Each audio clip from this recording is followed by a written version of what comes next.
Doctor care homeopathy అన్ని బ్రాంచుల్లో free consultation మరియు 25% అన్ని మందులపైన గొప్ప డిస్కౌంట్. సార్ అలానే ఇప్పుడు product plans and term policies ఉన్నాయి సార్. అవేమైనా ఉన్నాయా sir? Production policies and term policies madam. ఇవి వచ్చేసి ఏంటంటే ఇప్పుడు ఎగ్జాంపుల్ ప్రతి ఒక్కరు కూడా కార్ తీసుకుంటారు, కార్కి ఇన్సూరెన్స్ చేయించుకుంటారు. బట్ హ్యూమన్ మనకు వచ్చేసి ఎవరు చేయించుకోరు ప్రొడక్షన్ పాలసీలు, టర్మ్ పాలసీలు. ఇవి వచ్చేసి ఎలా అంటే ఇప్పుడు ఎగ్జాంపుల్ ఒక 30 సంవత్సరాల ఏజ్ అతనికి చెప్తాను, ఒక 25,000 రూపాయల ప్రీమియం పే చేసుకోవాలి ఎవ్రీ ఇయర్ కూడా. ఇప్పుడు 30 ఏజ్ ఉన్న వాళ్ళు ఎవరైనా వాళ్ళు వచ్చేసి మ్యాక్సిమం 85 ఏజ్ వచ్చేంత వరకు ఉంచుకోవచ్చు పాలసీ. 30 సంవత్సరాలు అతను 55 సంవత్సరాలు టర్మ్ పెట్టుకుంటాడు, అంటే అతని ఏజ్ 85 సంవత్సరాలు వచ్చేంత వరకు. ఎవ్రీ ఇయర్ కూడా ప్రతి సంవత్సరం కూడా 25,000 రూపాయలు ప్రీమియం పే చేసుకోవాలి. ఓకేనా మేడం? 30 సంవత్సరాల నుంచి 85 సంవత్సరాల మధ్యలో అంటే 50 సంవత్సరాలు ఎవ్రీ ఇయర్ కూడా 25,000 రూపాయల ప్రీమియం పే చేసుకుంటారు.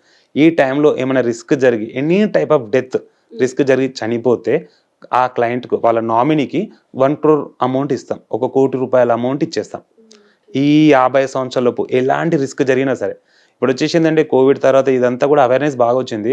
చాలా మంది కూడా ఈ టర్మ్ పాలసీలు ఫస్ట్ ఈ టర్మ్ పాలసీ తీసుకుంటున్నారు ప్రతి ఒక్కరు. ఎందుకంటే ఎప్పుడు ఎలా ఉంటుందో తెలియదు, కస్టమర్ సిచ్యువేషన్ లేదంటే ఎలా ఉంటుందో, యాక్సిడెంట్ కానీ ఇంకేదన్నా కావచ్చు.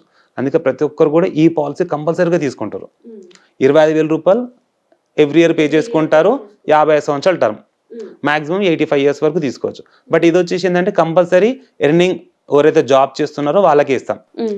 అట్లా ఈ ప్రైవేట్ జాబ్స్ ఆర్ గవర్నమెంట్ ఏదైనా సరే వాళ్ళకి ఇన్కమ్ ఉండాలి.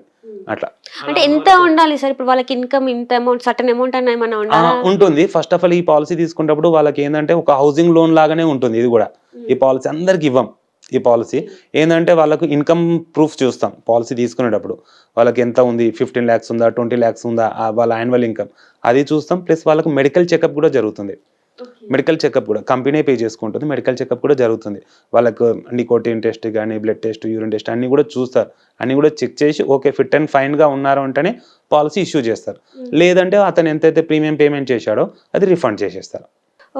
అట్లా ఫిట్ గా ఉంటేనే ఇస్తారు, లేదంటే రాదు. ఇప్పుడు ఎగ్జాంపుల్ ఒక 100 kgs ఉన్నాడు అనుకోండి, అతనికి రాదు. వెయిట్ కూడా చూస్తారు, వెయిట్ కూడా చూస్తారు, అన్ని చెక్ చేస్తారు. వాళ్ళకి మెడికల్ జరుగుతాయి. మెడికల్స్లో ఫిట్ అండ్ ఫైన్గా ఉంటేనే ఇస్తారు.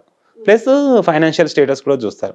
అతని యాన్యువల్ ఇన్కమ్ ఎంత ఉంది, ఏంది, ఇవన్నీ చూసి కట్టగలుగుతాడా లేదా, అతనికి ఇవ్వచ్చా లేదా, వాళ్ళకి ఇవ్వచ్చా. ఇప్పుడు ఎవరైనా మినిమం 2-3 lakhs సంపాదిస్తున్నారు ఇయర్లీ, వాళ్ళకి పాలసీ రాదు, ఇవ్వలేరు. ఎందుకంటే వాళ్ళకి 1 crore ఇవ్వలేం, వాళ్ళకి అంత వర్త్ కాదు కదా. అట్లా వాళ్ళ వర్త్ ఎంతో చూసుకొని దాని ప్రకారం పాలసీ ఇష్యూ చేస్తారు. అట్లా ఈ ప్రొడక్షన్ పాలసీ దీనికి వచ్చేసి ఏంటంటే ఇంతే, మాక్సిమం 85 years వరకు ఉంచుకోవచ్చు ఈ పాలసీ. ఎవ్రీ ఇయర్ పే చేసుకోవాలి. In case of any type of death 1 కోటి రూపాయలు ఇన్సూరెన్స్ ఇస్తాం. మినిమం అంటే మనకి 25 లక్షల నుంచి ఉంది ప్రతి పాలసీలో. ఇంకో కొంతమంది వచ్చేసి ఏంటంటే ఇందులో వచ్చేసి ఏమైనా రిస్క్ జరగలేదు, 1 రూపాయి కూడా డబ్బులు రిఫండ్ రావు. ఎవ్రీ ఇయర్ పే చేసుకోవాలి. ఏమైనా రిస్క్ జరిగితే 1 కోటి రూపాయలు వస్తాయి. రిస్క్ ఏం జరగలేదంటే వాళ్ళు కట్టింది కూడా రాదు. బట్ కొంతమంది ఉంటారు, వేరే పాలసీలు ఉన్నాయి. స్మార్ట్ స్వాన్ ప్లస్ వచ్చేసి ఇది వచ్చేసి ఏంటంటే ప్రీమియం పేమెంట్ చేస్తారు, బట్ 25 కాదు, కొద్దిగా ఎక్కువ ప్రీమియం ఉంటుంది. అందులో వచ్చేసి ఏంటంటే రెగ్యులర్గా ప్రీమియం పేమెంట్ చేసుకుంటూ ఉంటారు. ఇన్ కేస్ ఆఫ్ ఏమైనా రిస్క్ జరిగింది అనుకోండి, వాళ్ళకి ఇన్సూరెన్స్ అమౌంట్ ఇస్తాం. రిస్క్ ఏం జరగలేదు, వాళ్ళు ఎంతైతే ప్రీమియం పేమెంట్ చేశారో ఆ అమౌంట్ రిఫండ్ ఇచ్చేస్తాం. అట్లా ఇది ప్రొడక్షన్ పాలసీలో. సో ఇట్లా పాలసీలలో కూడా డిఫరెన్స్ ఉంటాయి. చాలా పాలసీలు ఉంటాయి మేడం, చాలా. అంటే కస్టమర్కి ఏది నీడ్, కస్టమర్కి ఏది సూటబుల్ అవుతుందో చూసి వాళ్ళకి ఆ ప్లాన్ సజెస్ట్ చేస్తాం. ఇప్పుడు మీరు ఇందాక అన్నారు కదా, అంటే ఆ శాలరీ అంటే మీ ఇన్కమ్ సర్టిఫికేట్ అది కూడా చూస్తామని చెప్పేసి. సో ఒకవేళ తక్కువ ఇన్కమ్ ఉంది అనుకోండి, వాళ్ళకి ఎలాంటి ప్లాన్ సజెస్ట్ చేస్తారు? వాళ్ళకి first of all saving policies suggest చేస్తాం. ఫస్ట్ వాళ్ళకి సేవింగ్, ఇప్పుడు మామూలుగా ఎవ్రీ ఇయర్ 10,000 15,000 రూపీస్ మీరు పే చేసుకోండి. 15 years అలా పే చేసుకోండి. 15 years తర్వాత ఒక మెచ్యూరిటీ అమౌంట్ ఇచ్చేసి ప్లస్ 100 years వరకు లైఫ్ లాంగ్ ఇన్సూరెన్స్ కవరేజ్ పాలసీలు ఇచ్చేటివి కూడా ఉన్నాయి. అలాంటి పాలసీస్ సజెస్ట్ చేస్తాం. ఎందుకంటే వాళ్ళకు యాన్యువల్ ఇన్కమ్ వాళ్ళు 1 lakh 2 lakhs ఇన్కమ్ ఉంది, వాళ్ళకు 1 కోటి రూపాయలు ఇన్సూరెన్స్ ఇవ్వలేం. అందుకే వాళ్ళకి ఫస్ట్ మేము సేవింగ్ ప్లాన్ సజెస్ట్ చేస్తాం. ఇంకొకటి వేరే పాలసీలు ఉన్నాయి, 5,000 రూపాయలు 5,000 పే చేస్తారు.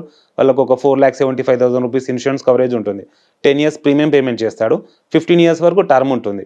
ఏమైనా రిస్క్ జరిగి చనిపోతే 4,75,000 రూపాయల అమౌంట్ ఇచ్చేస్తాం. లేదు రిస్క్ ఏం జరగలేదు, 15 years అయితే 57,500 ఇచ్చేస్తాం. Fixed plan. ఆ 5,000 రూపీస్ పాలసీ కూడా సజెస్ట్ చేస్తాం చిన్న ఇన్కమ్ ఉన్న వాళ్ళకు. ఎందుకంటే ప్రతి ఒక్కరికి ఇన్సూరెన్స్ కవరేజ్ ఉండాలి కదా. ఆ ఉద్దేశం కొద్దీ ఆ పాలసీ సజెస్ట్ చేస్తాం అట్లా. ఓకే అండి. ప్రభాకర్ గారు చాలా అంటే ఇప్పటి వరకు చాలా మందికి చాలా డౌట్స్ ఉంటాయి. సో పాలసీస్ ఎట్లా తీసుకోవాలి, ఇన్సూరెన్స్ ఎట్లా చేసుకోవాలని చెప్పేసి మీరు ఈ ఇంటర్వ్యూ ద్వారా చాలా మందికి వాళ్ళకు ఉన్న డౌట్స్ ని క్లియర్ చేశారు. చాలా థ్యాంక్స్ అండి వచ్చినందుకు. Thank you madam, Thank you thank you.